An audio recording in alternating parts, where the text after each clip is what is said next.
Assalamualaikum warahmatullahi wabarakatuh. Innal hamdalillah nahmaduhu wa nasta'inuhu wa nastaghfiruh wa na'udzu billahi min shururi anfusina wa min sayyiati a'malina. Man yahdihillahu fala mudilla lahu wa man yudlil fala hadiya lahu. Asyhadu an la ilaha illallah wahdahu la syarika lahu wa asyhadu anna Muhammadan 'abduhu wa rasuluhu amma ba'd. Ayyuhal ikhwah azani Allah wa iyyakum. Alhamdulillah, kita bersyukur kepada Allah atas limpahan karunia dan nikmat yang Allah berikan kepada kita. Dan pada sore hari ini ana menggantikan Ustaz Nuzul yang kebetulan beliau tidak bisa hadir. Dan insyaallah pada pembahasan kajian kita ini saya ingin membahas khusus tentang Wahabi, fitnah Wahabiyah. Karena memang subhanallah fitnah ini bergelombang seperti gelombang samudra. Silih berganti tuduhan, silih berganti cacian, seakan tak pernah ada habisnya. Demi Allah, ya, mengurus permasalahan seperti ini sebetulnya terlalu memalingkan kita dari ilmu-ilmu yang banyak sekali yang belum kita kuasai. Namun ketika kita melihat fitnah ini ya sudah begitu merata, merajalela, ditiupkan oleh orang-orang yang memang ya sangat benci dan dipenuhi hatinya dengan kebencian kepada dakwah Syekh Muhammad bin Abdul Wahab, maka tak mengapa ya pada sore hari ini saya ingin berbicara tentang apa itu hakikat dakwah Syekh Muhammad bin Abdul Wahab, dan apakah dakwah Syekh Muhammad bin Abdul Wahab itu ada hubungannya dengan firqah Wahabi ataukah tidak. Karena banyak ya di antara orang-orang yang menuduh Wahabi, ketika mereka ditanya tentang sejarah, siapa Wahabi, bagaimana Wahabi, kapan muncul Wahabi, mereka memberikan jawaban-jawaban yang aneh sekali. Ya, sudahlah jawaban itu tidak ilmiah, tidak otentik. Ya, bahkan terkadang jawaban itu hanya berasal dari apa? Kata anu. Padahal subhanallah, masalah tuduh-menuduh itu bukan masalah yang ringan, Pak, di sisi Allah. Tuduh-menuduh itu masalah yang berat di sisi Allah. Ya. Kita ketika kemudian menuduh orang, lalu kita salah dalam menuduh, maka tuduhan itu akan kembali kepada diri kita. Ya. Makanya Umar bin Abdul Aziz, seorang al-Khalifatul Rashidah, berkata apa? La'an ukhti fil afwi ahabbu ilayya min an ukhti'a fil uqubah. Saya salah dalam memaafkan itu lebih saya sukai daripada saya salah dalam memberikan sanksi, dalam saya memberikan vonis. Subhanallah. Kenapa? Kalau kita maafkan, kita tidak memvonis, tidak menuduh dulu, itu lebih baik ya akhi azani Allah wa iyyakum, ya, daripada kita salah ketika memberikan sanksi. Ketika kita salah dalam memberikan sanksi, apa yang terjadi? Maka tuduhan itu akan kembali kepada diri kita. Makanya Rasulullah SAW bersabda dalam sebuah hadis, "Man qala li akhihi ya kafir," barang siapa yang berkata kepada saudaranya hai kafir, faqad ba'a biha ahaduhuma, maka akan kembali kepada salah seorang dari keduanya. Fa in kana kama qal, kalau yang dituduhkan memang benar, maka akan masuk kepadanya. Wa illa, tapi kalau tuduhan itu tidak benar, ya, apa yang terjadi? Raja'at ilaih, maka tuduhan itu akan kembali kepada yang menuduh. Fa Allahul musta'an wa la yatiqlah. Pembahasan pertama yaitu tentang siapa Wahabi. Apa sejarah Wahabi, Mas? Ya, ini tentunya sebuah sejarah yang harus diluruskan tentang hakikat Wahabi. Yang perlu antum ketahui, Pak, Wahabi itu dari kata Wahab. Sedikit saya memperkenalkan kepada antum tentang makna Wahabi itu. Wahab dan i dalam bahasa Arab disebut dengan ya'un nisbah, ya yang merupakan penisbatan. Artinya nisbat kepada Wahab. Dan Wahab itu, Pak, salah satu daripada nama Allah subhanahu wa ta'ala. Ya, itu sebatas makna secara bahasa saja. Nah, sekarang siapa Wahabi dan kapan munculnya Wahabi? Pernah saya di Masjid Al-Azhar dahulu, ya, membawakan sebuah dialog ringan antara seorang ulama Saudi yang bernama Syekh Muhammad Dr. Muhammad bin Sa'ad Asy-Syu'air dengan para ulama Maroko, ya, para ulama Maroko, yaitu Maghrib maksudnya, di mana, ya,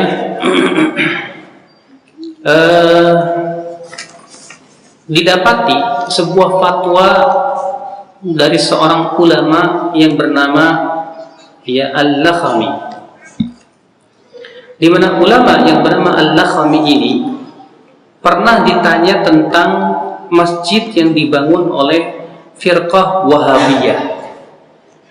Bagaimana status masjid ini dan bagaimana firqah Wahabiyah itu? Maka beliau memfatwakan bahwasanya masjid itu masjid yang harus dihancurkan. Dan beliau menyatakan bahwasanya firqah Wahabi itulah firqah yang sesat dan menyesatkan. Firqah Kharijah, Khawarij, mudillah yang menyesatkan. Maka kemudian Dr. Muhammad bin Muhammad bin Sa'ad Asy-Syu'air berkata kepada orang yang membawakan fatwa itu, kata beliau, yang kamu bawakan itu dari mana? Ya, ternyata dari sebuah buku yang berjudul Al-Mi'yar Al-Mu'rib fi Fatawa Ahli Al-Maghrib, yang ditulis oleh Ahmad bin Muhammad Al-Wanshirisi yang wafat tahun 914 Hijriah. Kemudian beliau bertanya, baik, kata beliau, Ibnul Lakhami yang ditanya tentang firqah Wahabiyah itu wafat tahun berapa? Disebutkan di situ, ya, tuwfiya, beliau wafat tahun 478 Hijriah. Baik, 478 Hijriah itu abad keberapa? Abad yang kelima Hijriah. Dan yang menukil fatwa Al-Ibnul Lakhami ini siapa? Al-Wanshirisi yang wafat tahun 914 Hijriah, dan itu abad yang ke-10. Kemudian beliau berkata, Anda tahu kapan Syekh Muhammad bin Abdul Wahab dilahirkan? Tidak tahu. Baik, kata beliau, Syekh Muhammad bin Abdul Wahab dilahirkan tahun 1115 Hijriah. 1115 Hijriah. Bayangkan, Ibnul Lakhami wafat tahun berapa, Pak? 478 Hijriah. Dan yang menukil fatwa Ibnul Lakhami itu siapa? Al-Wanshirisi wafat tahun 914 Hijriah. Sedangkan Syekh Muhammad bin Abdul Wahab lahir tahun berapa? 1115 Hijriah. Berarti setelah berapa ratus tahun dari fatwa Ibnul Lakhami. Mungkinkah Ibnu Lakhami memfatwakan tentang sebuah firqah yang akan datang nanti ratusan tahun yang akan datang? Dari mana dia tahu? Ya. Maka di sini yang harus kita pahami, Pak.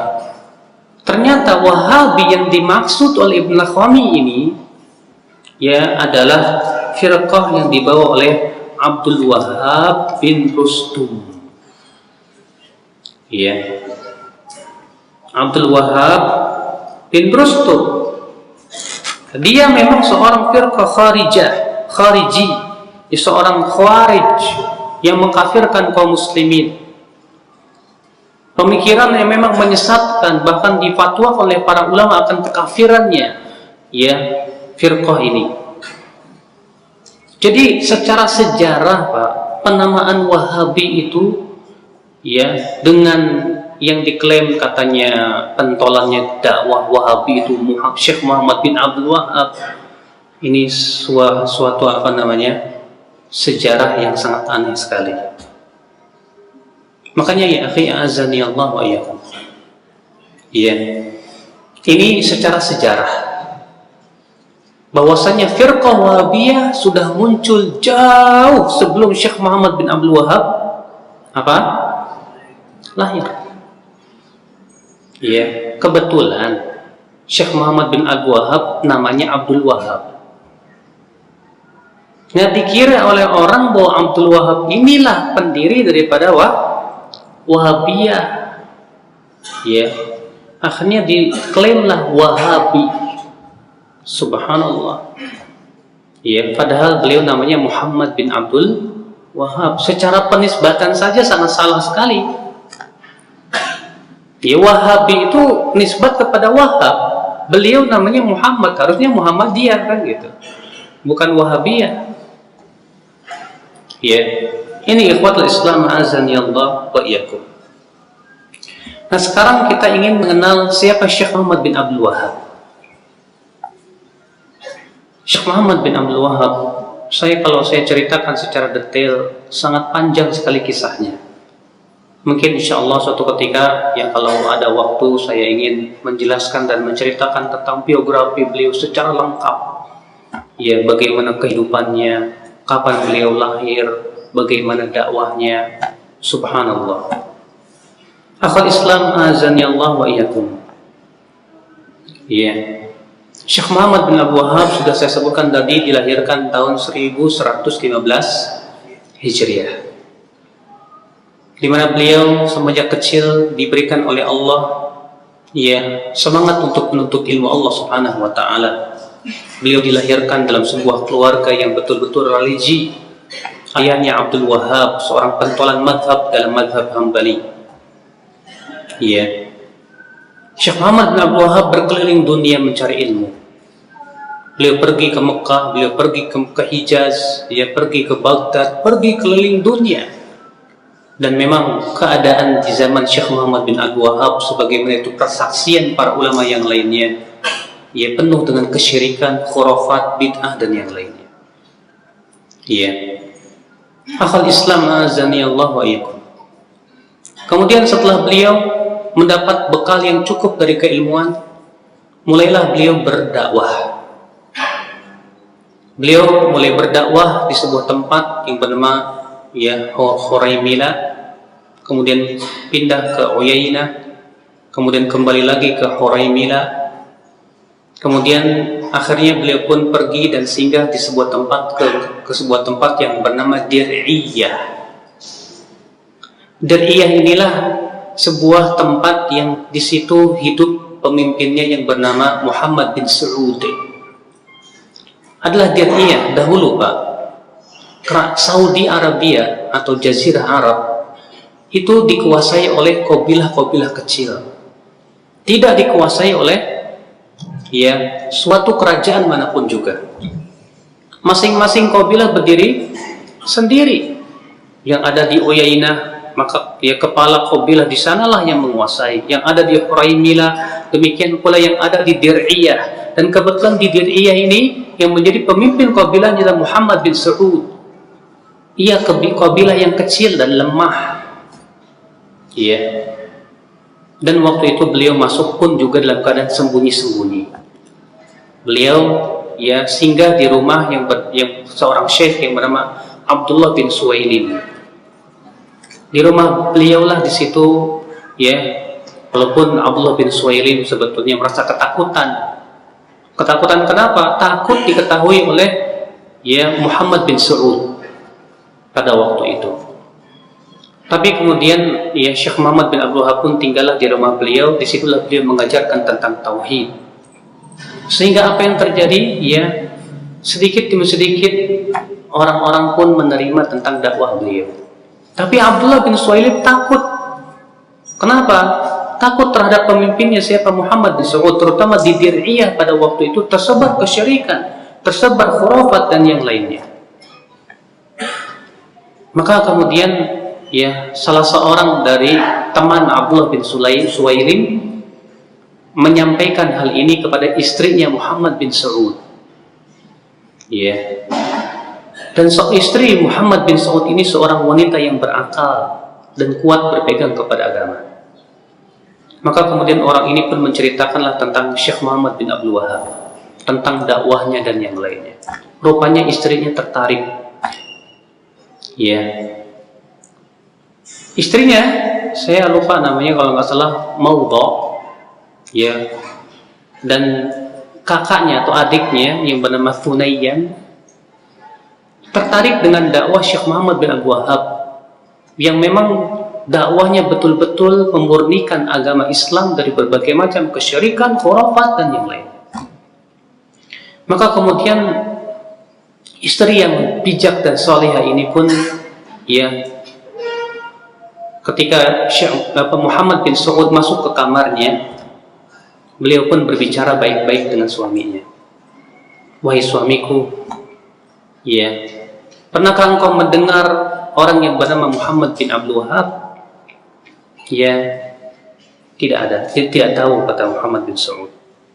Maka ya istrinya pun memberitahu kepada suaminya yaitu Muhammad bin Saud tentang siapa Muhammad bin Abdul Wahab, dan memberikan motivasi kepada suaminya bahwa ini adalah dakwah yang hak, ini adalah dakwah yang benar. Maka kemudian Muhammad bin Saud berkeinginan sekali untuk bertemu dengan Syekh Muhammad bin Abdul Wahab. Terlebih ya, Syekh Muhammad bin Saud pun diberikan motivasi oleh saudara-saudaranya, karena ternyata sebagian saudaranya pun pernah mendengar tentang dakwahnya beliau ini. Maka beliau pun pergilah ke rumah Abdullah bin Suwailim tadi dan bertemu di sana dengan Syekh Muhammad bin Abdul Wahab. Ketika ia mendengarkan perkataan Syekh, dalil-dalilnya, hujah-hujahnya begitu kuat, maka tertariklah Syekh Muhammad bin Saud ini kepada dakwahnya Syekh Muhammad bin Abdul Wahab.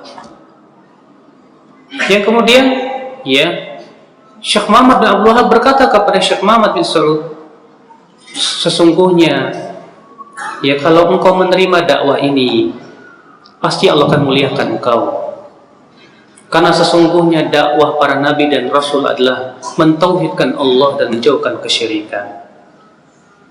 Ya, mulailah kemudian Syekh Muhammad bin Saud pun dan Syekh Muhammad bin Abdul Wahab menyebarkan dakwah di Dir'iyah. Dan subhanallah mendapatkan sambutan yang luar biasa dari Dir'iyah. Ya subhanallah, dakwah itu semakin merebak, akhirnya menuju Uyainah, menuju Quraimilah. Bergabunglah kemudian dengan mereka orang-orang yang suka dengan dakwah ini. Ikhwatul Islam azani Allah wa iyyakum. Lihat oleh antum, Syekh Muhammad bin Abdul Wahab, apakah ketika berdakwah seperti yang dituduhkan orang-orang dengan cara menjilat misalnya ke penguasa, mendekati ke penguasa, kemudian ini tidak, bahkan beliau sendiri yang didekati oleh Syekh Muhammad bin Saud, bukan beliau yang mau.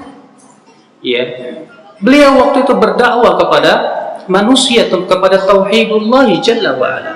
Ternyata Allah bukakan hati Muhammad bin Saud ya tentang permasalahan ini. Akhul Islam azani Allah wa iyyakum. Ya, nah itu sekelumit tentang Syekh Muhammad bin Abdul Wahab. Kemudian bagaimana sejarahnya sehingga terjadi berdiri sebuah kerajaan yang bernama Saudi Arabia. Terlalu panjang, saya tidak akan ceritakan di sini. Kenapa? karena panjang sekali Pak sejarahnya, bagaimana peperangannya dan yang lainnya. Tapi insya Allah akan saya isyaratkan pada sebagiannya ketika saya menuduh menepis sebagian tuduhan terhadap beliau. Iya. Ini pembahasan yang pertama Pak tentang Wahabi. Jadi Pak, Wahabi itu sekali lagi nggak ada hubungannya dengan Syekh Muhammad bin Abdul Wahab sama sekali. Wahabi itu firqah yang muncul ya di abad yang kedua Hijriyah, yang dibawa oleh Abdul Wahab bin Rustum, dan memang dia sesat dan menyesatkan, Khawarij. Ya. Adapun Syekh Muhammad bin Abdul Wahab sekali lagi hidup, ya, beliau dilahirkan tahun 1115 Hijriah. Pembahasan yang kedua yang ingin saya sebutkan adalah Salafi. Kenapa Pak? Karena selalu saja ya dinisbatkan Salafi Wahabi kan gitu ya. Ya sampai keluar buku yang penuh dengan kedustaan, ya, yang ditulis oleh Idahram yang berjudul Sejarah Berdarah Sekte Wahabi, Salafi Wahabi.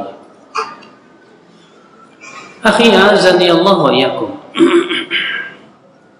Kata salaf adalah merupakan mempunyai makna sesuatu yang telah terdahulu.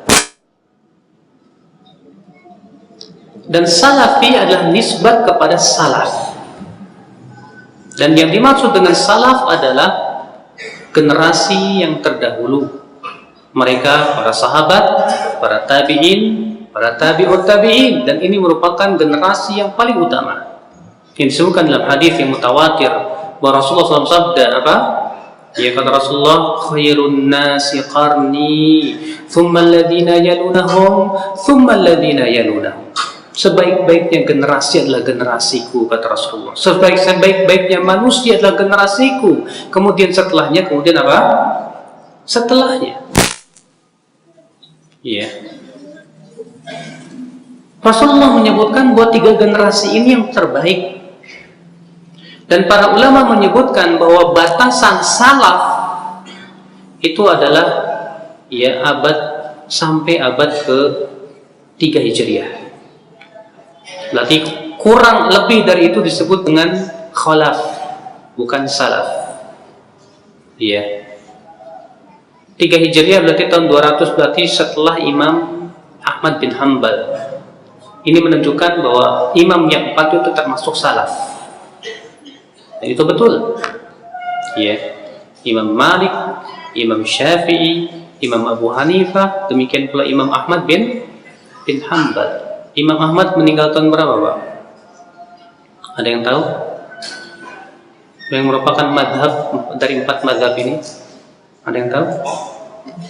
Imam Ahmad wafat tahun 264 Hijriyah. Imam Syafi'i meninggal tahun berapa? Hah? Enggak tahu. Imam Syafi'i meninggal tahun berapa? Enggak tahu. Masa nggak ada yang tahu nih? Imam Syafi'i rahimahullah meninggal tahun 204 Hijriah. Imam Malik meninggal tahun berapa? Ada yang tahu? Aduh, gimana nih? Iya, masa para ulama-ulama yang masyhur gitu antum nggak kenal sih Mas? Yang tahun berapa? Antum kalau ditanya Ruud Gullit aja, wah tahu Pak. Ya, Ruud Gullit tuh pemain bola ya Belanda. Iya. Imam Malik wafat tahun 179 Hijriyah. Malik bin Anas al-Asbahi. Iya. Nah, ikhwatul Islam azani Allah, kenapa mereka disebut dengan salafi? Sekali lagi, dalam salafi di situ adalah nisbat kepada salaf. Kenapa mereka mengatakan salafi? Karena mereka mewajibkan untuk memahami Al-Quran dan hadis sesuai dengan pemahaman salaf. Sesuai dengan pemahaman siapa? Salaf. Makanya aneh sekali pernyataan yang bernama Idahram dalam bukunya dia itu ya, sejarah sekte. Katanya Salafi yang sekarang ini ya telah keluar dari khitah Salafi terdahulu. Kenapa? Karena Salafi yang sekarang ini hanya kembali kepada Al-Quran dan hadis saja, tidak mau kembali kepada pendapat para ulama. Ya subhanallah. Justru kita yang senantiasa berusaha, kita gembor-gemborkan, jangan hanya kembali kepada Al-Quran dan hadis, tidak cukup. Al-Quran dan hadis saja tidak cukup kalau kita pahami dengan pemahaman sendiri, Pak. Ya, Al-Quran dan hadis harus kita pahami dengan pemahaman siapa? Pemahaman para sahabat, para tabi'in, para tabi'ut tabi'in, ya, dan para ulama setelahnya yang sesuai dengan manhaj para sahabat tabi'in dan tabi'ut tabi'in. Sebagaimana itu dinasihati oleh para ulama-ulama kita ya akhwal Islam. Dan anehnya ya, si Idahram ini Pak, ketika dia mengklaim bahwa kita ini sesat karena hanya kembali kepada Al-Quran dan hadis dan tidak mau melihat pendapat para ulama, anehnya ketika dia menafsirkan hadis nggak bawa pendapat ulama. Ini namanya apa Pak? Ya, Ramatni bidai hawan salat, kata orang pepatah orang Arab. Ya, dia menuduh aku, ternyata tuduhan itu balik lagi ke dia. Ketika dia membawakan hadis tentang akan munculnya tanduk setan dari arah Najd, lalu dia paksakan pemahaman hadis itu bahwa maksudnya Najd di sini adalah Najd yang ada di Saudi sekarang. Ya, maksudnya apa? Ya Syekh Muhammad bin Abdul Wahab itu. Subhanallah, padahal kalau kita rujuk kitab-kitab para ulama, tidak demikian para ulama menafsirkan. Seperti Ibnu Hajar mengatakan Najd itu segala sesuatu yang tinggi dari permukaan bumi. Maka tempat-tempat yang tinggi itu Najd. Dan Najd itu dimulai dari Tahama sampai ke Irak. Dan riwayat-riwayat kebanyakan menunjukkan bahwa yang dimaksud dengan Najd di sini adalah Najdul Irak. Itu yang disebut oleh para ulama.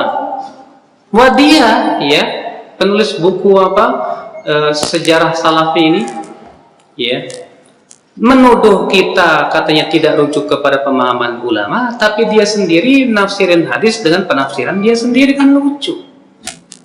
Innalillahi wa inna ilaihi raji'un. Kemudian dia pun ketika menafsirkan hadis ya tentang Khawarij, di mana Rasulullah SAW menyebutkan ya saya kunu fi akhir zaman, nanti akan ada di akhir zaman, kata Rasulullah SAW, qaumun hudatsaul asnan sufahaul ahlam, suatu kaum yang umurnya masih muda, ya sufahaul ahlam, dan bodoh mereka itu. Yaquluna min qawli khairil bariyah, mereka membawa-bawa hadis Nabi SAW. Apa kata dia? Itu maksudnya Salafi Wahabi. Kita katakan, loh, sampean ngomong gitu, mana pendapat ulamanya? Jib.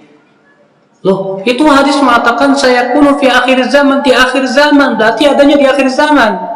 Tapi ulama mana yang Anda pahami begitu?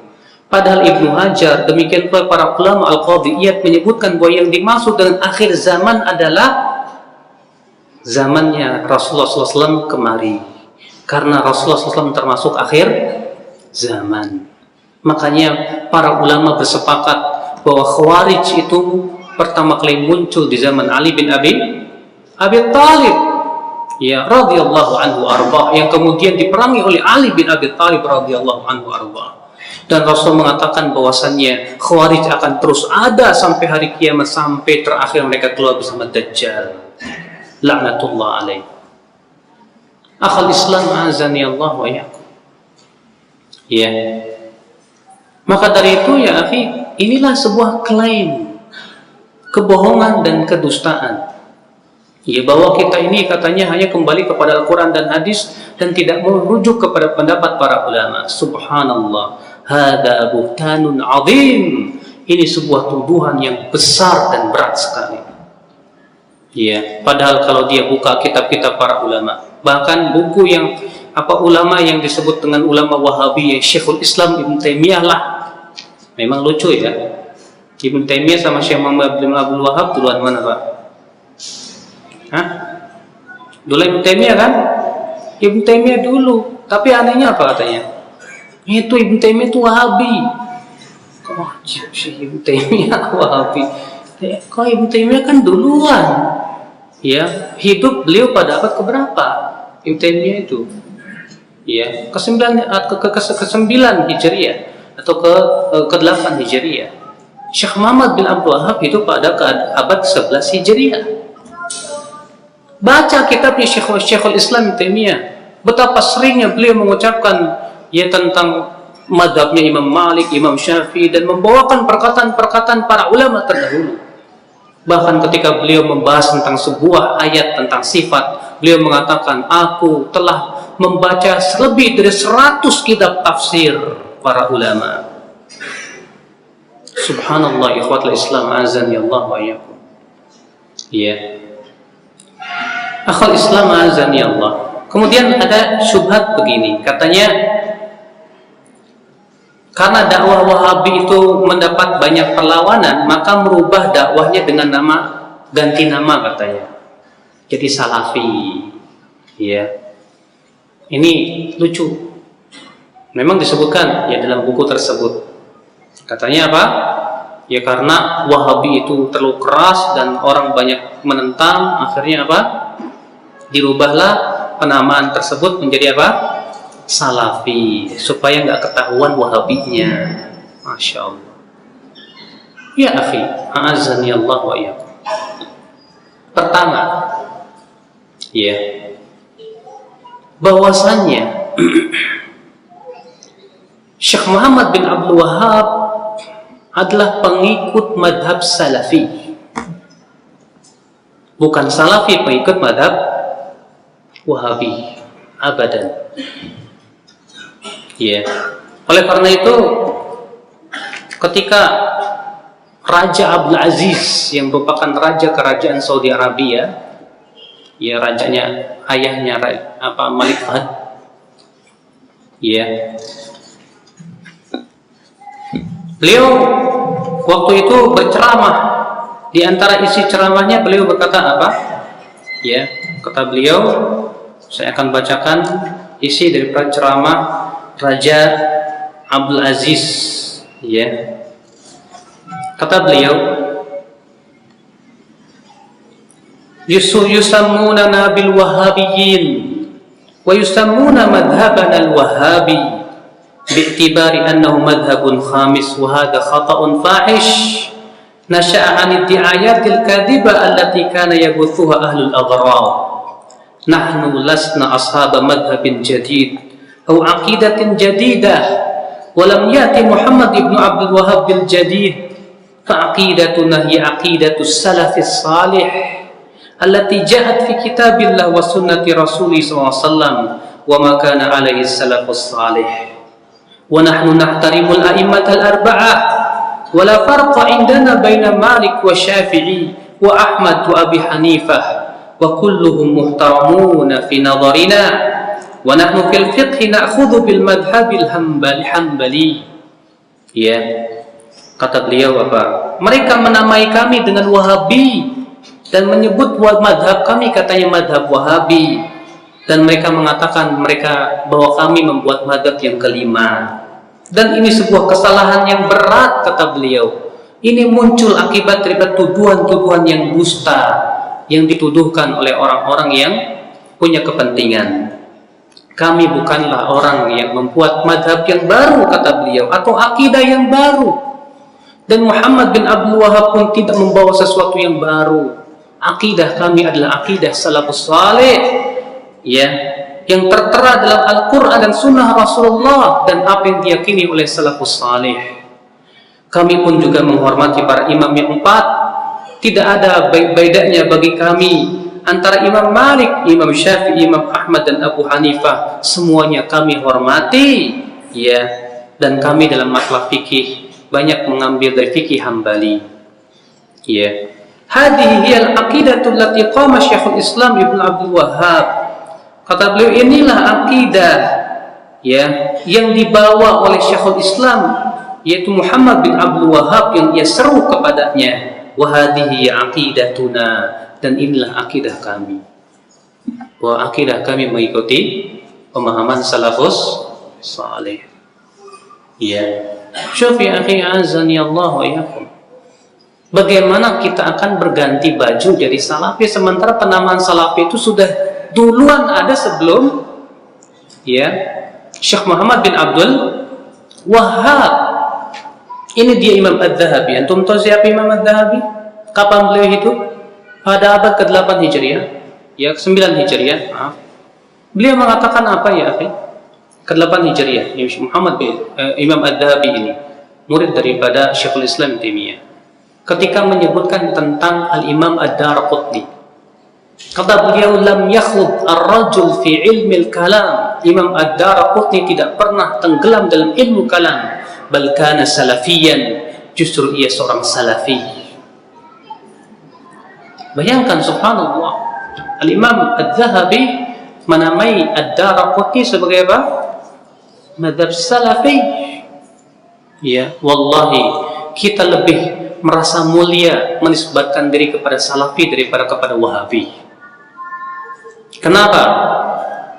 Yes, kita menisbatkan diri kepada salafi karena nisbat kepada generasi yang utama. Sedangkan wahabi itu nisbat kepada seorang yang menyesatkan yang bernama Abdul Wahhab bin Rustum atas fatwa Ibnu Lakhami. Illa Wahabi itu nisbat kepada Wahhab, dan Wahhab itu nama Allah Subhanahu wa taala. Ikhwatul Islam, a'azzani Allah wa iyyakum. Ya. Kemudian akhwat Islam, a'azzani Allah, pembahasan selanjutnya saya ingin menuduh membahas tuduhan-tuduhan. Tuduhan bahwa Wahabi dalam mengembangkan dakwahnya dengan masuk melalui kekuasaan raja. Raja mengawinkan keluarganya dengan para raja Arab Saudi dalam mempertahankan kekuasaan, dan dakwah Wahabi dengan mengawinkan para keturunannya dengan keturunan para ketua kabilah, sehingga katanya terkenal para raja-raja Arab itu tukang kawin. Subhanallah, saya katakan hadza buhtanun azim. Ini tuduhan yang berat. Ya, qul hatu burhanakum in kuntum shadiqin. Bawakan dong buktinya secara ilmiah. Di buku apa? Ya, di kitab mana? Jangan cuma sebatas mengklaim. Anda menuduh dengan tanpa bukti, Anda akan dimintai pertanggungjawaban Anda di hadapan Allah Subhanahu wa taala. Anda saja kalau saya tuduh dengan tanpa bukti, saya yakin Anda akan marah. Ya, bagaimana kalau ternyata seorang ulama yang dituduh? Wallahi, membela kehormatan ulama itu adalah merupakan sebuah kehormatan, ya akhi. Bukankah Rasulullah SAW bersabda apa? Man radda an irdi akhihi an wajhi akhihi raddallahu an irdihi an wajhi an-nar yaumal qiyamah. Siapa yang membela kehormatan saudaranya yang dituduh, maka Allah akan bela kelak wajh dia dari api neraka pada hari kiamat. Ya, ikhwatul Islam, azani Allah wa iyyakum. Ya. Katanya, dakwahnya masuk melalui kekuasaan. Kita katakan, ya akhi, sesungguhnya keyakinan salafiyin sampai hari ini, walhamdulillah, dari seluruh para ulamanya dan para asatidahnya, meyakini bahwa kekuasaan itu bukan tujuan dalam dakwah. Karena tidak pernah kita mendengar bahwasannya yang namanya para nabi dan rasul tujuannya adalah untuk menegakkan daulah. Makanya kita tidak pernah mendengar ada seorang nabi pun yang tujuannya untuk memberontak kepada penguasa. Ya. Akhul Islam, azani Allah wa iyyakum. Justru salafiyin selalu mendengung-dengungkan kepada manusia bahwasanya dakwah itu harus dimulai dari individu-individu. Sebagaimana firman Allah Subhanahu wa taala, Allah berfirman, "Innallaha la yughayyiru ma biqaumin hatta yughayyiru ma bi anfusihim." Sesungguhnya Allah tidak akan merubah suatu kaum sampai mereka merubah apa? Dirinya sendiri. Sampai mereka merubah dirinya sendiri, ya akhi azan ya Allah. Berarti perubahan itu bukan dari kekuasaan, perubahan itu bukan dari ya pemerintahan, tapi perubahan itu dari diri kita sendiri. Bahkan ketika Rasulullah SAW ditawarkan 3 perkara ya oleh pentolan para musyrikin, ya, hai Muhammad, kalau kamu ingin menjadi raja, kami akan jadikan kau raja Arab. Ditawarkan kekuasaan, tapi apakah Rasulullah SAW memilihnya? Tidak. Rasulullah lebih memilih untuk mendakwahi manusia, ya mendakwahi mereka, ya individu-individunya dididik akan mentauhidkan Allah Subhanahu wa taala. Semua para nabi, semua para rasul dan seluruh para ulama bersepakat bahwa tujuan dakwah itu adalah li'ila'i kalimatillah, ya untuk menegakkan apa? Kalimat Allah itu yang paling tinggi, yang itu merupakan ya konsekuensi seorang hamba dalam kehidupannya untuk merealisasikan la ilaha illallah. Ikhwatul Islam, a'azani Allah wa iyyakum. Kemudian yang kedua, jawaban atas syubhat ini apa? Beranikah Anda menyalahkan Rasulullah ketika Rasulullah SAW menikahi Safiyah? Di antara tujuan beliau menikahi Safiyah adalah agar kaumnya dan kabilahnya masuk Islam. Iya. Dan ternyata benar, ketika Safiyah dinikahi oleh Rasulullah, maka kabilahnya semuanya masuk Islam. Tadi Anda berkata katanya, ya orang Wahabi itu dakwahnya dengan melalui kekuasaan, artinya dikawinkan keluarganya dengan keluarga kabilah-kabilah supaya memperkuat ya kekuasaannya. Sekarang beranikah Anda menyalahkan Rasulullah? Saya tidak berkata kepada Syekh Muhammad Abdul Wahab, beranikah Anda menyalahkan Rasulullah ketika Rasulullah menikahi Safiyah dalam rangka apa, Pak? Ya? Mendakwahi, bukan? Iya. Agar kaumnya masuk Islam, bukan? Iya. Dan ternyata masuk Islam tidak? Iya. Bukankah itu merupakan salah satu metode yang digunakan oleh Rasulullah SAW untuk mendakwahi manusia? Kalau memang ternyata menikahi suatu putri suatu kabilah, kemudian dengan seperti itu orang masuk Islam, kembali kepada kebaikan, bukankah itu maslahat yang besar?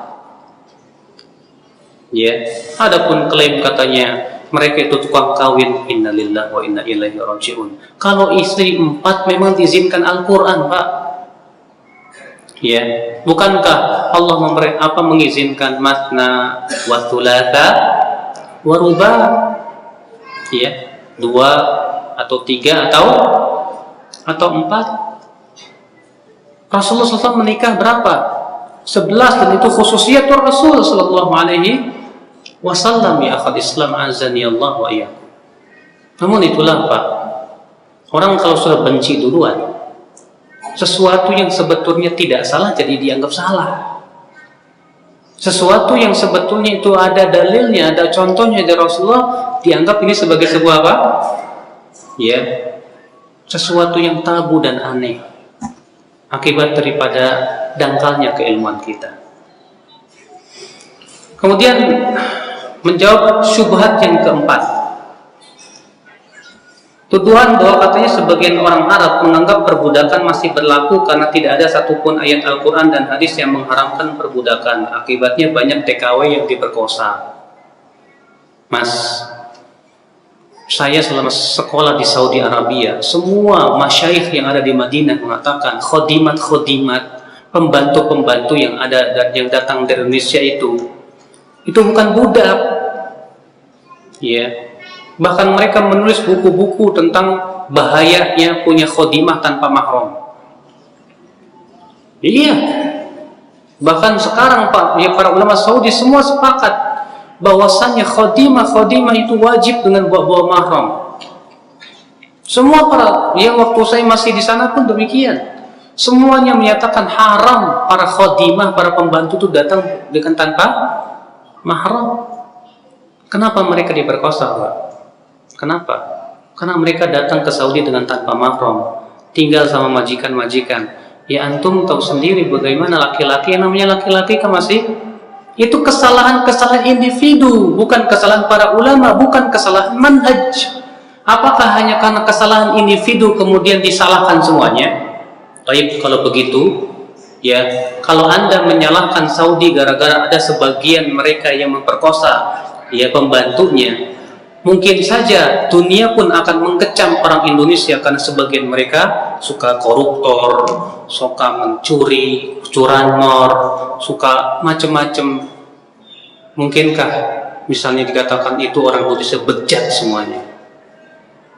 Kita katakan, Mas, yang bejat itu sebagian kita, jangan membejatkan semua dong. Ya, alhamdulillah di Indonesia ada orang-orang yang baik. Pemerkosaan di Indonesia banyak, kata siapa nggak sedikit. Banyak pembunuhan di Indonesia lebih banyak daripada Saudi. Buktinya antum baca aja di Metro TV, di Pos Kota dan yang lainnya, hampir setiap hari pembunuhan, perampokan. Di Saudi paling pembunuhan tuh Pak, dalam 1 tahun bisa cuma 2 kali pembunuhan, terjadi 2 kali. Kenapa? Hanya karena masalah kayak kesalahan individu kemudian disalahkan semuanya. Ya kalau seperti itu caranya, orang Kristen pun akan mudah mengatakan tuh orang Islam tuh nggak benar semua.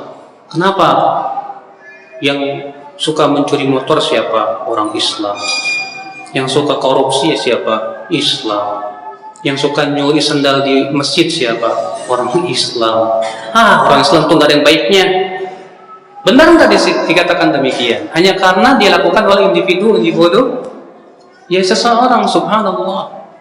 Tapi itulah sekali lagi Pak, ini akibat daripada mata hati sudah tertutup oleh kebencian dan kedengkian. Akhirnya yang terjadi adalah dihukumi semuanya, merajalela semuanya.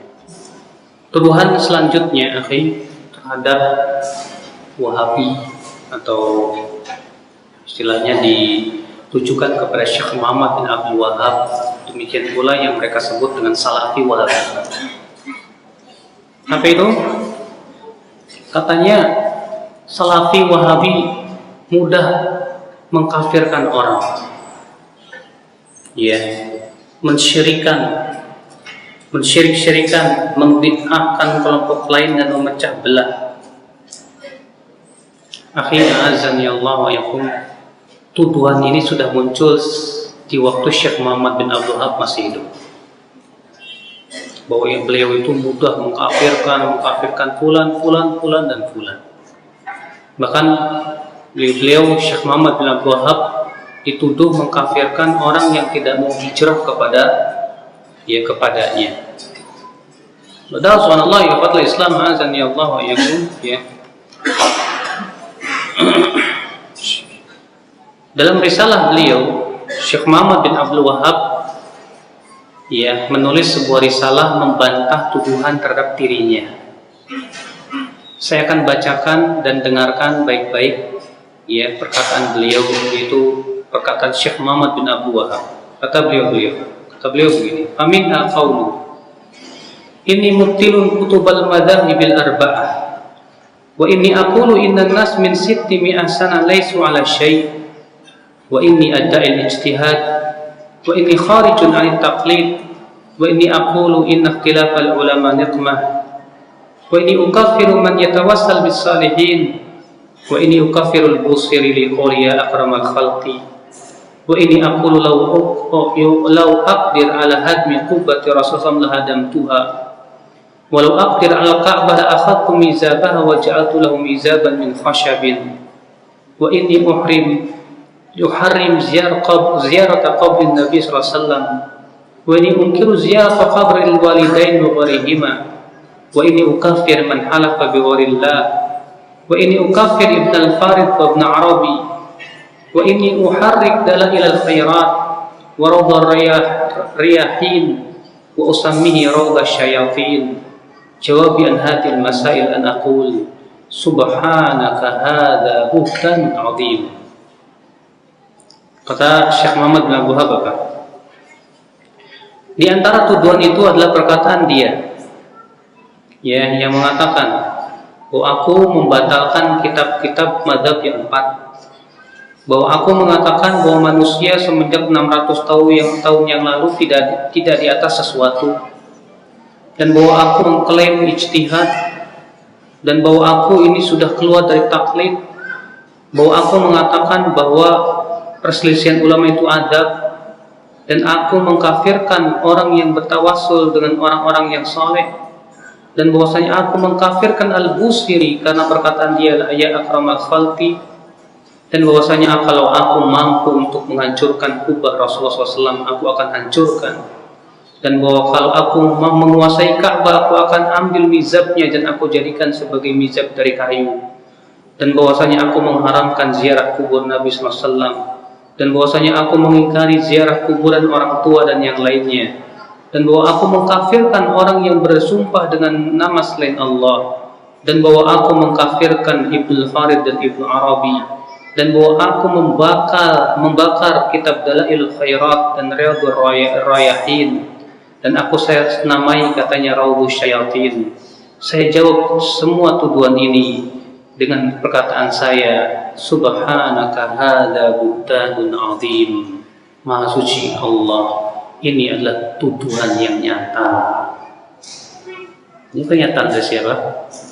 Syekh Muhammad bin Abdul Wahab ketika beliau dituduh mengkafirkan orang-orang tertentu.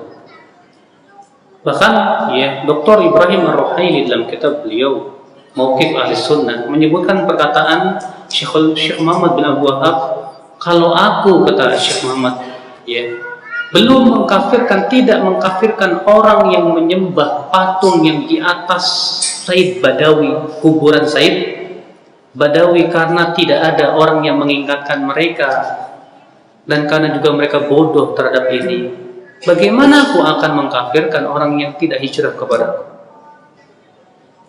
Ya akhi a'azzani Allah, ya, harus antum pahami, madhab ahlus sunnah salafiyin adalah madhab yang diyakini oleh para sahabat, para tabi'in, para tabi'ut tabi'in, dan imam yang empat, dan imam-imam setelahnya, yaitu bahwasanya masalah kafir mengkafirkan itu bukan masalah kecil, itu masalah berat. Makanya Al-Qurtubi berkata apa? Babut takfir, babun khatir. Bab kafir mengkafirkan itu bab yang berbahaya. Aqdam alaihil katsir, banyak orang yang berani mengkafirkan, fasaqatu, mereka pun jatuh kepada kesalahan. Wa amsaka minhul fuhul, dan banyak para ulama yang berhati-hati, mereka pun fasalimu, selamat. Ya, subhanallah ya akhi azani Allah wa iyyakum. Makanya kalau mungkin ada orang berkata, lo buktinya dalam beberapa kitab Syekh Muhammad bin Abdul Wahab, ya beliau mengkafirkan orang-orang yang berbuat musyrik. Kita katakan itu hukum secara umum. Adapun itu hukum secara individu, jangan dihukumi, disamakan dengan hukum secara umum. Makanya para ulama mengatakan bedakan antara takfir am dengan takfir apa? Muayyan. Mengkafirkan secara umum, yang itu merupakan mengkafirkan perbuatan, dengan mengkafirkan apa? Ya, dibedakan dengan mengkafirkan secara individu. Sebuah contoh misalnya, Imam Ahmad berkata, siapa yang mengatakan Al-Quran makhluk, maka dia kafir. Tapi apakah Imam Ahmad mengkafirkan Khalifah Ma'mun? Padahal Khalifah Ma'mun jelas-jelas mengatakan Al-Quran itu makhluk, bahkan membunuhi dan menyiksai para ulama supaya mereka mengucapkan Al-Quran makhluk. Tidak, belum. Kenapa kata Imam Ahmad? Karena masih ada penghalangnya. Apa itu? Adanya syubhat yang ada di pikirannya. Ini manhaj yang qawim, ya, bahwa beda antara hukum secara umum dengan hukum secara apa? Individu. Jangan Anda samakan antara ini dan itu. Disinilah letak ketidakpahaman orang yang menuduh beliau katanya mudah mengucap kafir. Ya, memang di Indonesia ini Pak, ada sebagian jamaah yang selalu bawa perkataan Syekh Muhammad bin Abdul Wahab, Syekhul Islam Taimiyah untuk kemudian mudah mengkafirkan pemerintah. Ada, betul. Ya, orang-orang yang suka ngebom itu juga begitu pemikirannya. Ya, mudah mengkafirkan, katanya pemimpin kita tidak berhukum hukum Allah, kafir, murtad dari agama Islam. Akhirnya mengkafirkan semuanya, bahkan mengkafirkan pegawai negeri sekalipun juga dikafirkan sama dia. Ya, subhanallah, ini jelas pendapat yang batil, Mas. Ya, kita ini dituduh dari dua arah. Dari pelaku yang suka mengkafirkan kita dituduh murjiah, ya enggak? Itu ya orang salafi enggak mau mengkafirkan pemerintah yang tidak berhukum Allah, murjiah itu. Udah gitu dari orang tasawuf nuduh kita khawarij. Katanya kita ini mudah mengkafir-kafirkan, mensyirik-syirikan. Ya, dari sini kita dianggap tidak mau mengkafirkan murjiah, dari sana kita dianggapnya mudah mengkafirkan dan mensyirikan khawarij. Ya biarlah, tak masalah. Seperti Pak? Ya, seperti cerita keledai sama bapak sama anak. Tahu kan ceritanya? Ya seperti itu, Pak. Ya, bapak sama anak naik keledai. Orang-orang ngomong, kamu gimana sih? Keledai masa dinaikin berdua? Kasihan dong. Turun dua-duanya. Ada orang ngomong, kamu gimana sih bawa keledai nggak dinaikin? Percuma. Naik bapaknya, anaknya yang nuntun. Apa katanya? Kamu nggak kasihan sama anak ya? Masa anaknya suruh nuntun, bapak enak-enak? Turun-turun anaknya yang naik, bapaknya yang nuntun. Apa katanya orang? Kamu itu anak yang durhaka, bapak kamu capek. Harus gimana, Mas? Ya gini salah, gitu salah. Kalau kita nggak dengerin tuduhan semua orang, udahlah capek kita itu. Yang penting kita hanya Allah, sudah cukup, Allah yang Maha tahu. Bahwasanya kita dalam masalah madhab, manhaj, dalam mengkafirkan, kita tidak serampangan. Ya, ikhwatul Islam, kita senantiasa berpegang dan berpatokan kepada siapa? Ya, manhaj para ulama yang tertera dan termaktub dalam kitab-kitab mereka. Dalam masalah mengkafirkan, di sana ada syaratnya, di sana harus terpenuhnya apa? Ya, syarat-syaratnya dan hilang penghalang-penghalangnya. Ya, tak sembarangan dan tak semudah itu ya, akhi, untuk mengkafirkan manusia. Ya, subhanallah. Makanya Al-Imam Asy-Syafi'i mengatakan apa? Orang yang jatuh kepada bid'ah belum tentu dia disebut ahli bid'ah. Bisa jadi karena dia tidak paham itu bid'ah, nggak tahu. Ya, ini permasalahan yang banyak orang tidak paham tentang masalah ini. Terkadang ada orang menganggap gini, Pak, kalau kita menghukumi bid'ah berarti kita ini sudah memvonis orang api neraka. Ini juga pemahaman yang sangat-sangat aneh sekali. Kenapa? Jawabnya karena mereka tidak paham, tidak bisa membedakan antara vonis neraka dengan vonis bid'ah. Loh kan hadis kullu bid'atin dhalalah wa kullu dhalalatin finnar. Setiap bid'ah itu sesat dan setiap kesesatan dalam api neraka. Berarti kamu itu sudah mencap kita ini yang melakukan bid'ah sebagai penduduk api neraka? Tidak. Syekhul Islam Taimiyah rahimahullah menegaskan, orang yang terancam masuk neraka dan diancam oleh masuk neraka dalam ayat-ayat Al-Quran dan hadis belum tentu masuk neraka. Imali hasanatin, imali taubatin, bisa jadi karena adanya taubat, kita tidak tahu.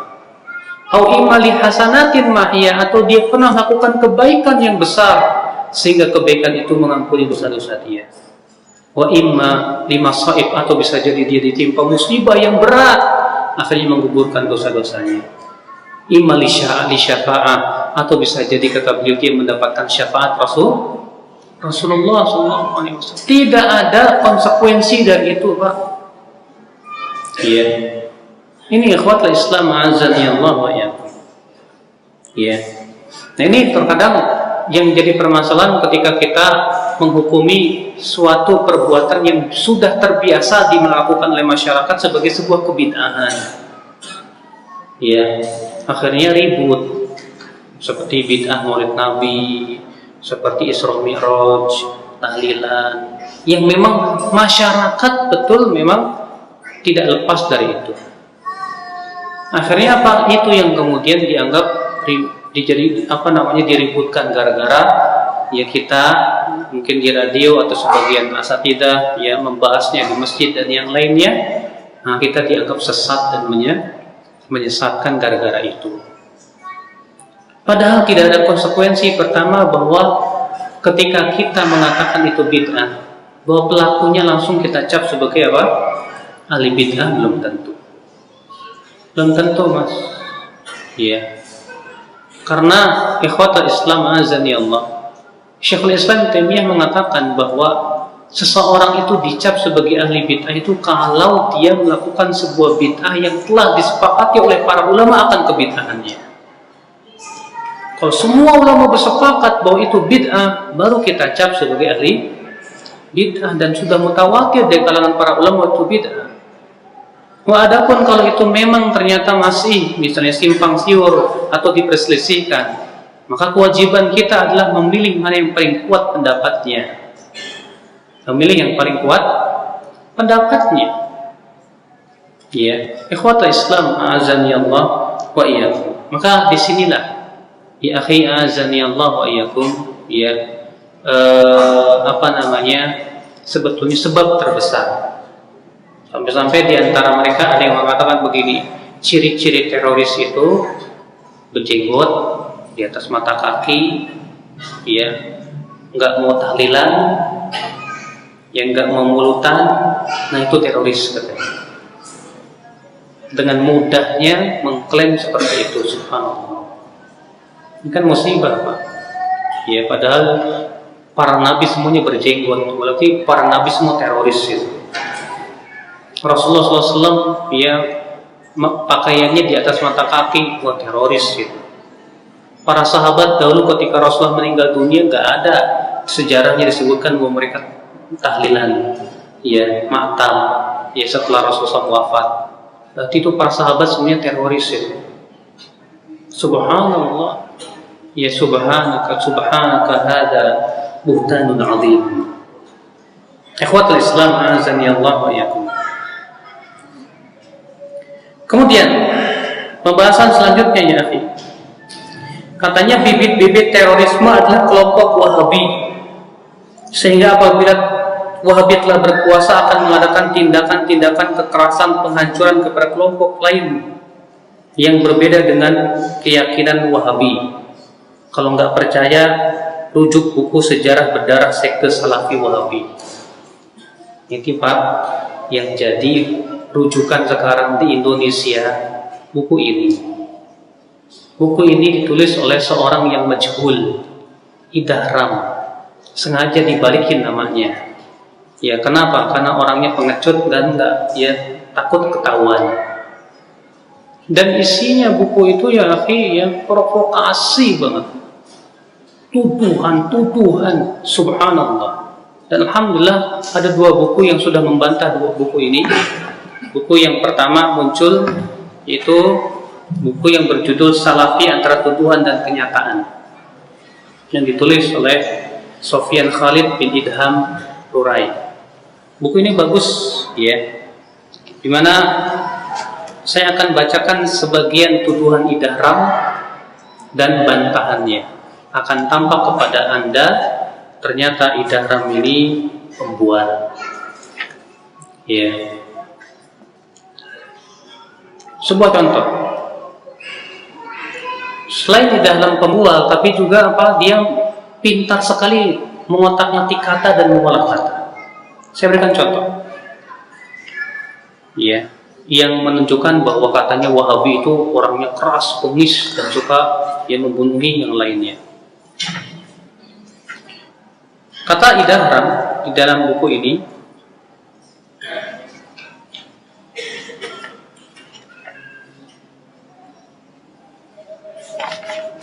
pada bulan Dzulqa'dah tahun 1216 Hijriah atau 1802 Masehi, putra tertua Abdul Aziz yang bernama Sa'ud bin Sa'ud menyerang Karbala bersama 12.000 pasukannya.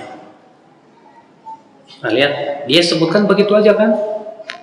Ini kan namanya mengelabui, Mas. Seharusnya dia sebutkan dong sejarahnya secara lengkap. Apa sebabnya? Ya, mereka itu menyerang Karbala 12.000.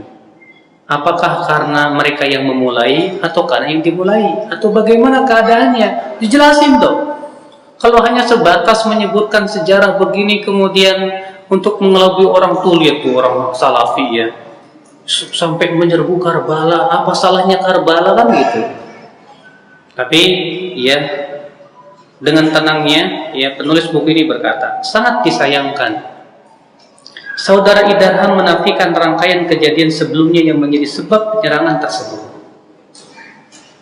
Apakah karena memang dia tidak tahu atau pura-pura tidak tahu demi untuk menjatuhkan dakwah tauhid dan sunnah? Yang pasti, para ahli sejarah menceritakan rangkaian kejadian tersebut sebagai berikut.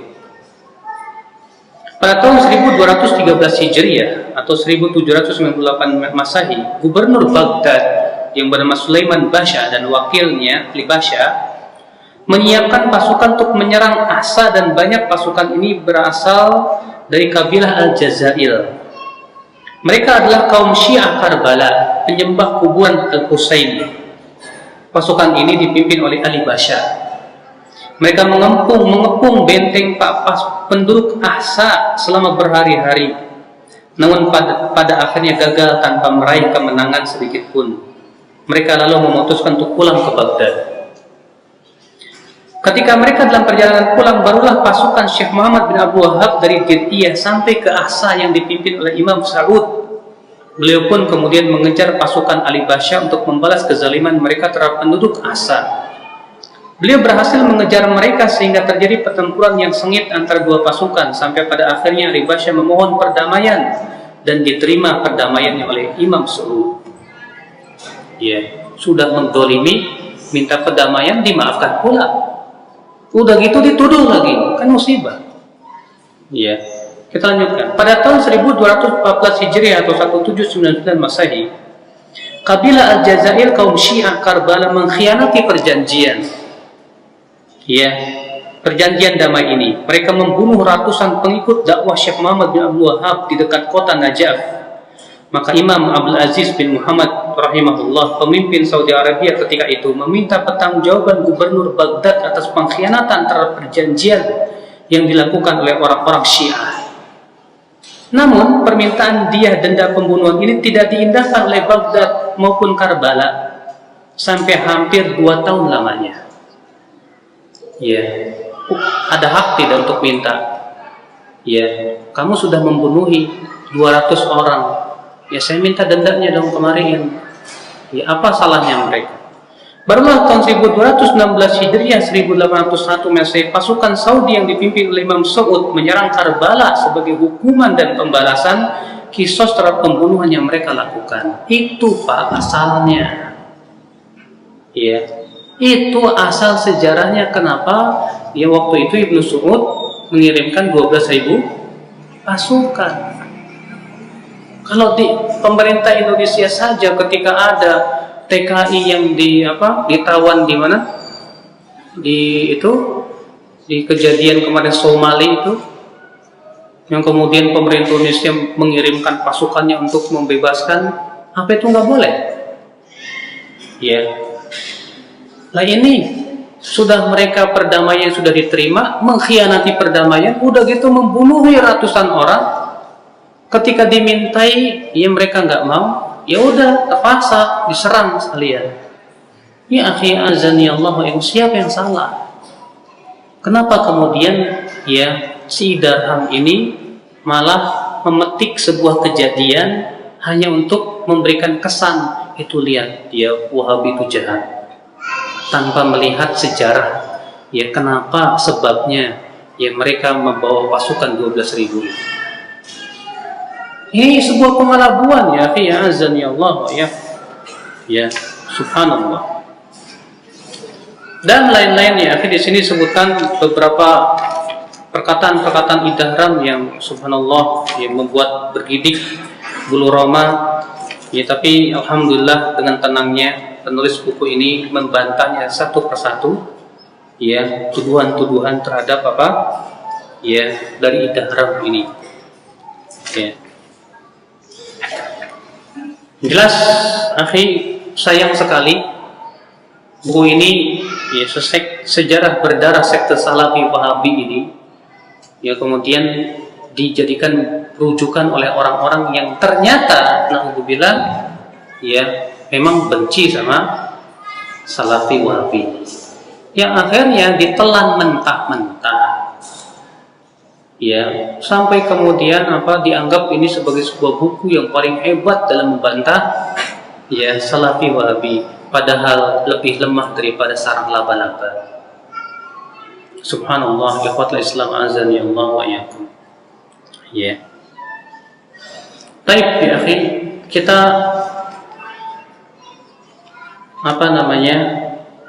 bantah katanya terorisme itu berasal dari kelompok Wahabi. Akhul Islam, sudah saya sebutkan tadi bahwasanya Ahlus Sunnah Salafiyin adalah kelompok yang sangat, yang pertama, berhati-hati untuk mengkafirkan manusia. Sudah saya sebutkan tadi alasan-alasan. Yang kedua, kelompok Salafiyin selalu menyuruh rakyat ya manapun agar jangan membangkang dan memberontak kepada pemimpin yang sah. Selalu dibawakan dalil-dalil Al-Quran dan hadis tentang wajibnya sabar menghadapi pemimpin yang zalim. Bahkan demo pun dilarangnya oleh Salafiyin. Dalam ceramah-ceramah Arasatidah, demikian pula di dalam ya majalah-majalah dan buku-buku fatwa para ulama seperti Syekh Utsaimin, Syekh bin Baz tegas mengatakan demo itu haram hukumnya, dan membangkang kepada pemimpin yang sah itu hukumnya haram ya. Mereka menyuruh agar kita bersabar menghadapi pemimpin sedolim apapun juga, karena adanya perintah-perintah dari Rasulullah SAW. Di antaranya hadis Rasul bersabda, inna satakunu athara, nanti akan ada athara, yaitu pemimpin-pemimpin yang lebih mementingkan dirinya daripada rakyatnya. Kata Rasulullah, isbiru, sabarlah kalian, hatta talqauni ala haud, sampai kamu bertemu denganku di telaga haud. Ya. Demikian pula Rasul bersabda, saya kunu ba'di a'immah, akan ada setelahku pemimpin-pemimpin yastannuna bi ghairi sunnati, yang mengambil petunjuk selain petunjuk Rasulullah, wa yahtaduna bi ghairi haji, dan mengambil hidayah petunjuk sunnah selain sunnah Rasulullah SAW. Bayangkan Pak, Rasulullah mengatakan nanti akan ada pemimpin-pemimpin yang tidak mau mengambil sunnah selain yang mengambil sunnah selain sunnah Rasul, mengambil petunjuk selain petunjuk Rasul. Berarti mengambil apa? Kalau petunjuk Rasulullah tidak dijadikan petunjuk siapa? Berarti petunjuk apa? Buatan manusia. Tapi apa kata Rasulullah? Kemudian Rasulullah berkata, wa sayaqumu fihim rijal, akan ada pada mereka orang-orang qulubu syayatin, hatinya hati setan tapi berbadan manusia. Ketika ditanya kepada Rasulullah, apa yang harus kami lakukan? Kata Rasulullah apa? Iya, isma' wa ati, tetap dengar dan taat, walaupun mereka memukul kamu dan mengambil harta kamu. Bayangkan, kurang apa? Ya, kita ini selalu melarang orang untuk memberontak, membangkang, ya, dan tetap terus bersabar. Dan itu yang dilakukan oleh para ulama-ulama kita dari zaman ke zaman. Silakan lihat Imam Ahmad bin Hanbal, bagaimana nasihat-nasihat beliau sebelum beliau Al-Hasan Al-Basri. Ya, subhanallah. Kita juga melarang orang untuk demo-demoan, karena demo dalam syariat Islam menurut kita itu al-haram. Karena yang pertama melakukannya adalah orang-orang Khawarij. Ya, subhanaka hadza buhtanun 'adzim. Maha suci Engkau ya Allah, ini adalah merupakan tuduhan yang agung. Bagaimana dikatakan bahwa terorisme itu dari kelompok Wahabi? Subhanallah ya akhul Islam. Memang ya, ada orang-orang yang mengklaim salafi tapi suka ngebom. Ya, betul Pak. Ada orang-orang yang mengklaim dirinya salafi tapi suka ngebom, kayak Imam Samudro. Dia mengaku dirinya salafi, betul. Tapi salaf dia siapa? Salaf dia itu Dzulkhuwaisirah. Ya. Salaf dia bukan para sahabat Rasulullah. Para sahabat tidak pernah menganjurkan seperti itu. Tidak ada satupun para ulama ya Ahlus Sunnah seperti Syekh bin Baz, Syekh Albani, Syekh Utsaimin yang membolehkan pemboman seperti itu. Bahkan Syekh Abdul Muhsin Al-Abbad, ya guru ana waktu ana di Saudi, ya mengatakan bahwa orang yang membom kafir-kafir muahadin itu tidak akan mencium bau surga. Berdasarkan sabda Rasulullah SAW, "Man qatala mu'ahadan lam yara ra'ihatal jannah." Siapa yang membunuh ya orang kafir yang sedang dalam perjanjian dengan kaum muslimin, dia tidak akan mencium bau surga. Naam, kalau pemimpin memerintahkan kepada maksiat, kita tidak taat. Kalau pemimpin memerintahkan kepada maksiat, kita tidak taat. Kenapa? Karena keyakinan kita, ketaatan itu hanya kepada Allah dan Rasulnya itu yang murni. Adapun ketaatan kepada pemimpin, mengikuti ketaatan kepada Allah dan Rasulnya. Makanya Allah berfirman, "Ya ayyuhalladzina amanu, athi'ullah wa athi'ur rasul wa ulil amri minkum." Hai orang-orang yang beriman, taati Allah, taati Rasul dan ulil amri. Ulil amri di sini siapa? Para ulama dan para umara. Ya. Para ulama disebut ulil amri, betul. Para umara pun disebut ulil amri, betul. Ya. Lihat, Allah mengatakan taati Allah, taati Rasul. Kata-kata taati hanya diulang 2 kali. Taati Allah, taati Rasul. Tapi untuk ulil amri tidak diulangi. Kenapa? Kata para ulama, itu menunjukkan bahwa ketaatan kepada ulil amri itu mengikuti kepada ketaatan kepada Allah dan Rasulnya. Iya. Subhanallah, ikhwatul Islam, azani Allah wa iyyakum. Kemudian sedikit menyebutkan juga syubhat yang lainnya. Dakwah Wahabi sangatlah berbahaya karena ingin menguasai NKRI, menjadikannya negara Islam, dan jamaah Wahabi akan menguasai masjid-masjid dan akan menyingkirkan orang-orang yang berbeda. Kita katakan subhanaka hada buhtanun azim. Ya, sudah kita sebutkan Pak, bahwa kita ini mau menguasai NKRI gimana? Ya, mau ikut disuruh masuk parlemen aja nggak mau. Coba antum tawarkan asatidah kita, ayo masuk parlemen, nggak mau. Ya, kita paling takut mendapatkan apa? Jabatan. Bahkan ya para asatidah banyak yang nggak mau ikut pemilu. Takut mereka untuk mendapatkan ya untuk jadi pemimpin atau diberikan kekuasaan dan yang lainnya. Bagaimana akan dikatakan bahwasanya ya Wahabi atau Salafi itu mau menguasai NKRI? Ya subhanallah. Tujuan kita ini Mas adalah mendakwahi manusia, individu. Lah kalau misalnya qadarullah dengan dakwah kita semua orang alhamdulillah mendapat hidayah semua di Indonesia, itu syukur kita kepada Allah Subhanahu wa taala. Iya. Mas, kalau ternyata seluruh orang di Indonesia misalnya alhamdulillah sunnah semuanya, saya yakin Pak, otomatis mereka pun mau pemimpinnya pun akan diberikan oleh Allah yang sunnah juga. Karena itu janji Allah. Allah berfirman, "Wa kadzalika nuwalli ba'dadh dhalimina ba'dhan bima kanu yaksibun." Demikianlah kami jadikan pemimpin untuk orang zalim itu dari kalangan orang zalim juga. Ya, perbaikan, kita ingin mengadakan perbaikan individu-individu, perubahan agar mereka mau mentaati Allah, mentauhidkan Allah Subhanahu wa taala, agar mereka mau menjalankan perintah Allah Rabb semesta alam. Ya, agar kaum muslimin semuanya berpegang kepada agama Allah yang hak. Wallahi, orang yang mempelajari agama Allah, dia akan mendapatkan betapa indahnya agama Allah Subhanahu wa taala ini. Betapa indahnya sunnah Rasulullah SAW. Lihat Nabi Musa. Apa Nabi Musa yang berkata kepada kaumnya, "Hai kaumku, ayo kita gulingkan Fir'aun." Enggak. Allah memerintahkan Nabi Musa untuk membawa Fir'aun ke Baitul Maqdis, ke tempat lain-lain. Iya. Makanya ya akhi azani Allah, inilah tuduhan-tuduhan yang selalu dihembus-hembuskan. Saya khawatir ya yang menghembuskan ini orang Syiah sengaja. Kenapa Pak?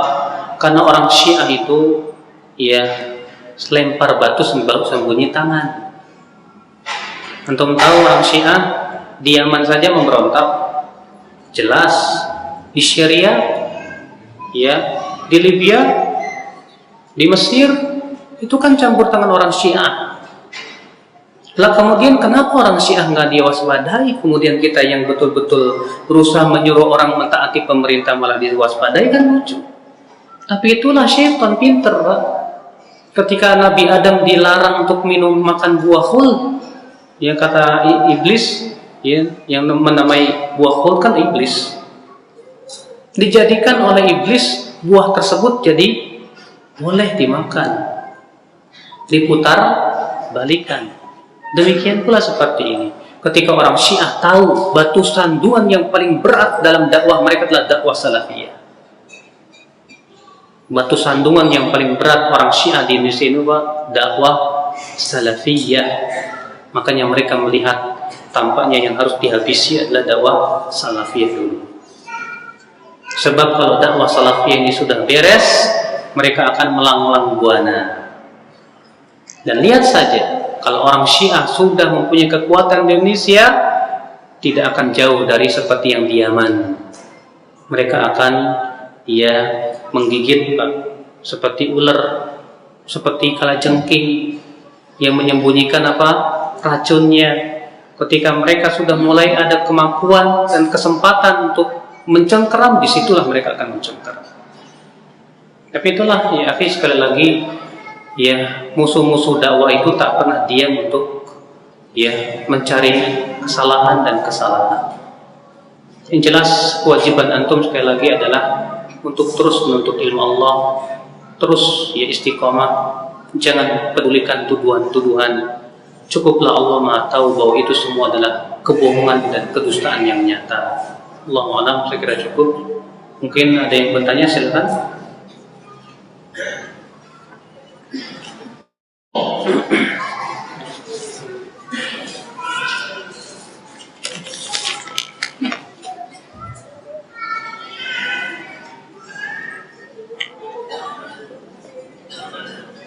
Ustaz, yang paling keras tuduhannya terhadap dakwah yang barokah ini adalah sekte Syiah. Sebaliknya para penuduh tersebut bersikap lembut terhadap Syiah yang jelas-jelas kesesatannya. Sampai-sampai ada tokoh yang suka ngelabrak firqah sesat kayak Ahmadiyah, tapi kelompoknya mendiamkan sekte Syiah. Kenapa ya Ustaz dia? Iya. Itu sudah saya sebutkan tadi, Pak. Iya. Jangan-jangan ini orang Syiah gitu. Ya jangan-jangan mereka orang Syiah. Kita nggak tahu kan, orang Syiah itu bermuka dua. Di depan kita dia memperlihatkan Ahlussunnah, di belakang lain lagi. Ya, taqiyah namanya juga ya. Azan ya Allah ya.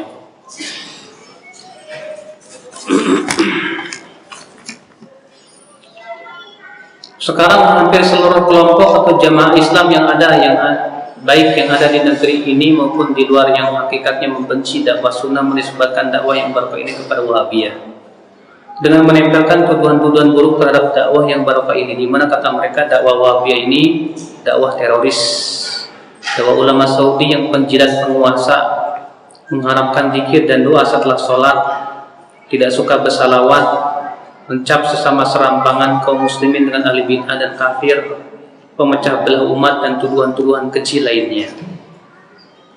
Ya. Kebanyakan penuduhnya adalah orang yang menuduh itu adalah para tokoh intelektual yang memiliki pengaruh dan banyak pengikutnya. Ya. Bagaimana upaya kita untuk meluruskan kebodohan mereka? Ya, Pak. Kenapa? Yang menuduh itu kebanyakan para intelektual yang punya pengaruh.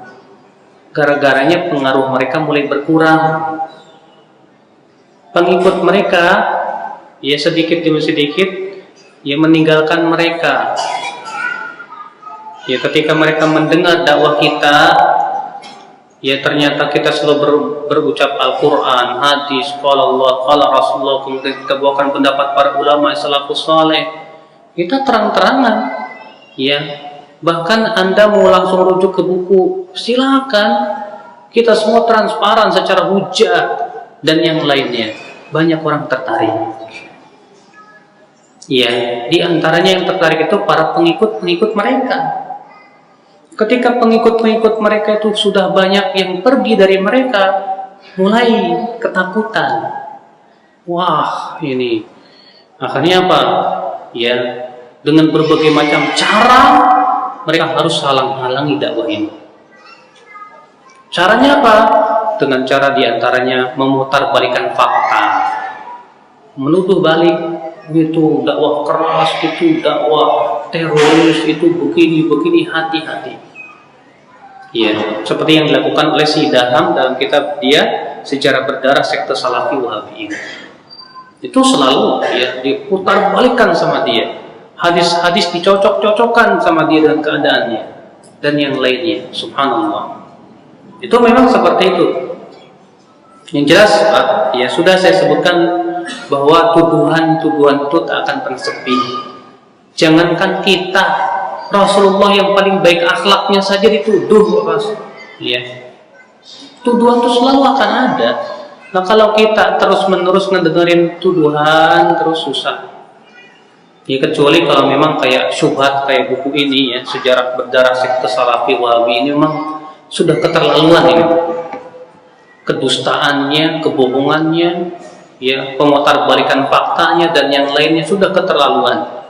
Dan banyak orang yang terpengaruh oleh buku ini, ya maka wajib kita bantah. Ya, wajib kita bantah. Itu harus dibantah memang. Ya, agar manusia tahu bahwa ini buku penuh dengan kebohongan dan kedustaan. Ya, Allah musta'an. Bagaimana manhaj salaf dalam mengingatkan pemimpin dengan cara yang ma'ruf? Nah inilah Pak, ya kehebatannya manhaj salaf. Kita ini melarang manusia menasehati pemimpin itu terang-terangan nggak boleh. Ya karena ada hadis disebutkan man arada an yansah li sultan fala yubdi alaniatan, siapa yang ingin menasihati penguasa jangan nasihati terang-terangan kata Rasulullah. Falyakhud biyadi wal yakhlub bihi, ambil tangannya nasihati jangan secara terang-terangan tapi rahasia. Fa in qabila, kalau dia terima alhamdulillah, wa illa kalau tidak terima apa? Faqad adda alladhi alaihi. Yang kedua, menasihati penguasa itu wajib harus lemah lembut. Sebagaimana dahulu Allah berfirman kepada Nabi Musa apa? Idhaba ila fir'auna innahu tagha. Pergilah kalian berdua kepada Fir'aun, sesungguhnya Fir'aun itu tagut, melampaui batas. Faqula lahu qawlan layyina. Ucapkan kepada Fir'aun itu dengan ucapan yang lemah lembut. Bayangkan sekali berfir'aun aja suruh lemah lembut, Pak. Iya, makanya subhanallah, sekali lagi lucunya begitu, Pak. Kita sudah berusaha untuk menyampaikan jangan menasihati penguasa dengan cara arogan. Nasihati mereka dengan rahasia. Kenapa? Karena kewibawaan mereka harus dijaga. Karena kalau kewibawaan mereka jatuh di depan rakyat, rakyat itu jadi apa? Nggak sopan sama mereka. Itu yang selalu kita gembar-gemborkan, tapi aneh. Ya, kita sekali lagi dituduh dari dua arah. Ya, orang yang begitu ekstrim menuduh kita apa? Allah menjilat penguasa kalian. Orang yang kita nggak suka sama kita dari orang tasawuf ngomongnya apa? Hah? Yang seperti Adi. Ya, itu apa namanya, kelompok keras. Kita ya gimana? Ya mau ngelarang orang menuduh kan nggak mungkin ya. Kamu jangan tuduh saya. Ya gimana? Ya biarin aja dia mau nuduh, gimana kayak terserah. Yang jelas Allah Maha tahu bahwa kita tidak demikian. Cukuplah Allah yang Maha tahu bahwa kita tidak demikian. Kalau kita serahkan semuanya kepada Allah, pasti Allah akan beritahukan kepada mereka bahwa kita tidak demikian. Cukup bagi kita Allah, hasbunallah wa ni'mal wakil. Ya, subhanallah.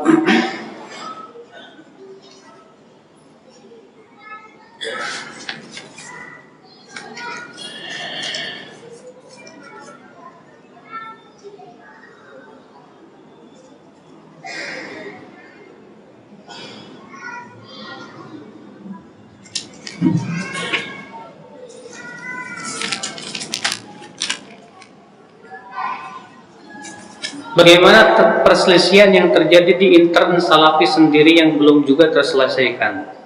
Dari mulai syekhnya, ustadznya, bahkan para awam yang baru ngaji pun saling takdir mentahdir satu sama lainnya, Ustadz. Sehingga fenomena ini sering dijadikan senjata para pembenci dakwah salaf untuk menjatuhkan dakwah salaf. Bagaimana ingin menyatukan umat di atas tauhid jika yang mengaku menjauhkan dakwah tauhid saja berpecah belah?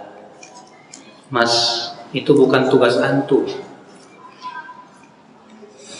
Kalau seperti itu jadinya dulu juga sudah terjadi. Imam Bukhari dituduh sesat oleh siapa? Oleh seorang ulama Ahlussunnah juga yang bernama Muhammad bin Yahya Adz-Dzuhri, yang kemudian dibela oleh Imam Muslim rahimahullah. Iya. Dulu ya, Imam Abu Nuaim Al-Asbahani saling tahdir mentahdir dengan Imam Ibnu Mandah. Dulu Imam Suyuti saling tahdir mentahdir dengan Imam Sakhawi. Dulu Al-Imam Malik mentahdir ya Muhammad bin Ishaq, padahal dua-duanya Ahlussunnah.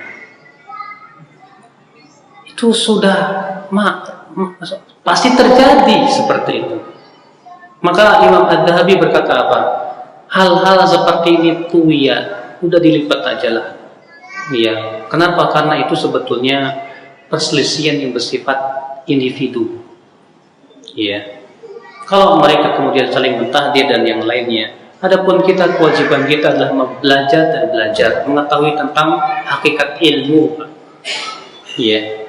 Yang penting kita tahu dasar-dasarnya, oh ini hak, ini batil, kapan seseorang jadi hizbi, mana kapan tidak, dan yang lainnya.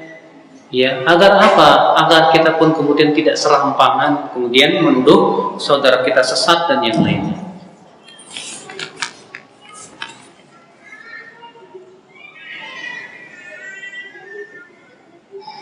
Ustadz, benarkah kakaknya Syekh Muhammad bin Abdul Wahab menyelisih beliau? Sulaiman bin Abdul Wahab, memang di awal beliau dakwah, Sulaiman bin Abdul Wahab ini, Syekh Sulaiman ini menyelisih beliau di awal.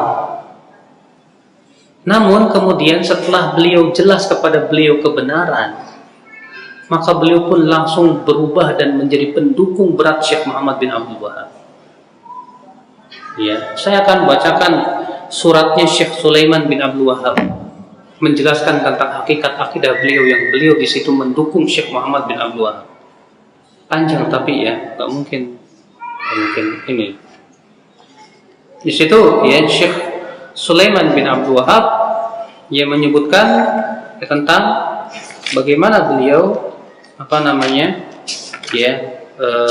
mempunyai keyakinan seperti yang diyakini oleh saudara Syekh Muhammad bin Abdul Wahab.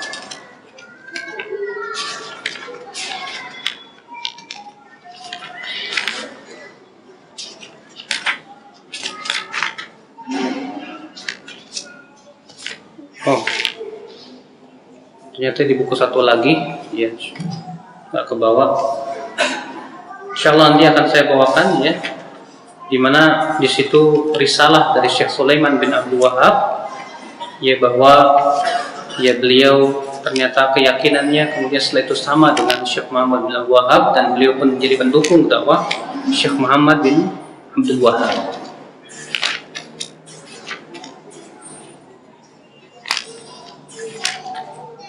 Subhanallah, Qadarullah, aku bawa bukunya. Saya kira ada buku ini.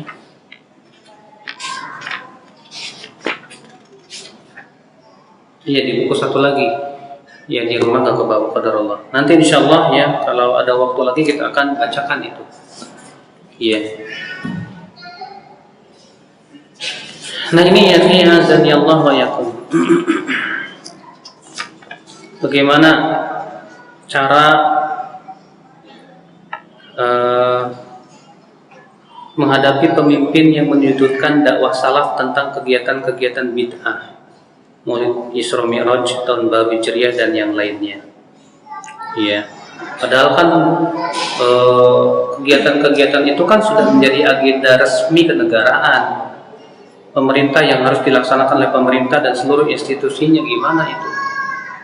Ya, tapi kita ditanya sama pemimpin, berarti kamu menganggap pemerintah kita sesat tuh?